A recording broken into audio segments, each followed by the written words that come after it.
Okay. I saw what was happening with like the suppression of scientific research and the cuts to federal funding, and I saw that they were having the march in DC, and decided I'd look and see if there was anything happening here, and there wasn't, so I just did it. In the borderless worlds of the internet, we have seen the power of science. Sound decisions must be made on sound science, but we have seen what can happen when powerful forces want to deny the truth. Clear, and the climate crisis is real.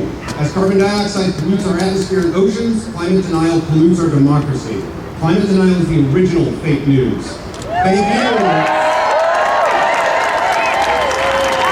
Thank you for saying that you want to live in a country where government is guided by reason. You want to live in a country where we respect science, where our great debates rely on facts, and where democracy is not poisoned by calculated and deliberate misinformation. Right. Keep fighting, and come to the climate march next weekend.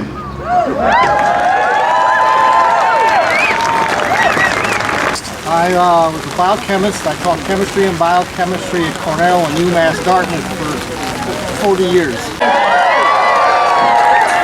I'm here today as a scientist. As we march today, as we plan our next steps after today, let's resolve to show the world that we stand for the best attributes of science: objectivity, inclusion, and respectful debate. And let's embrace the optimism of science. Thank you.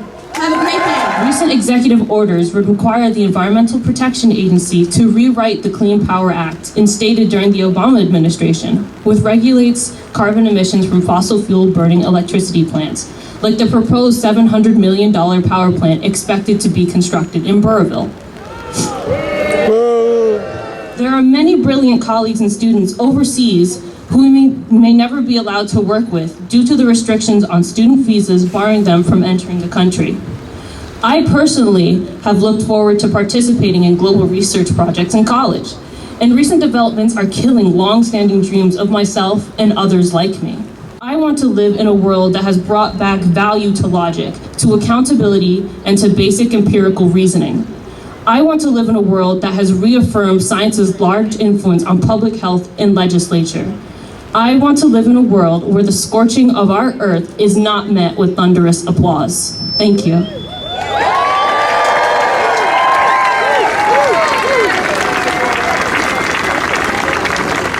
Thank you, Zoe. Great job. This morning, when I got here, I said, wow, look at all these people. And then Janine Calkin, our amazing state senator who's sponsoring our legislation on climate change, on carbon pricing, said, the nerds won't be kept away by a little rain. I have 3 points today. 1, defend science. 2, science alone is not enough. And 3, scientists need to attend to justice, or we won't get anywhere. So here we go. We know from thermometers at TF Green Airport that our summers are getting hotter and longer. We did a little study that it's already 2.5 weeks more of temperatures over 80 degrees heat index. And that's when the number of admissions to the emergency room starts to skyrocket from asthma and other conditions like that. Right? So scientists need to get public.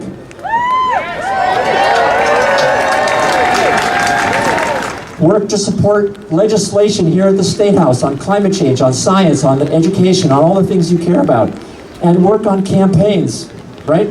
We've got to get the right people elected. Some scientists, some people who care about science and will support science. Yeah, in Rhode Island, for example, those are the people in Burrillville, right, where they're trying to build a natural gas-fired power plant.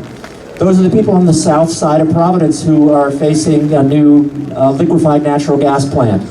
And so there's lots of examples of places and communities and workers that we need to attend to, even those that are going to lose their jobs when we switch off of fossil fuels. We need to help those communities so they won't end up voting for people who tell them what they want to hear and don't care about science, right?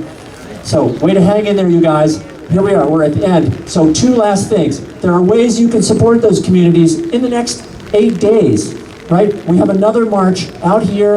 I think we're going to be on the other side of the building at 11 a.m. the People's Climate Mobilization. Come out again. Maybe the weather will be better.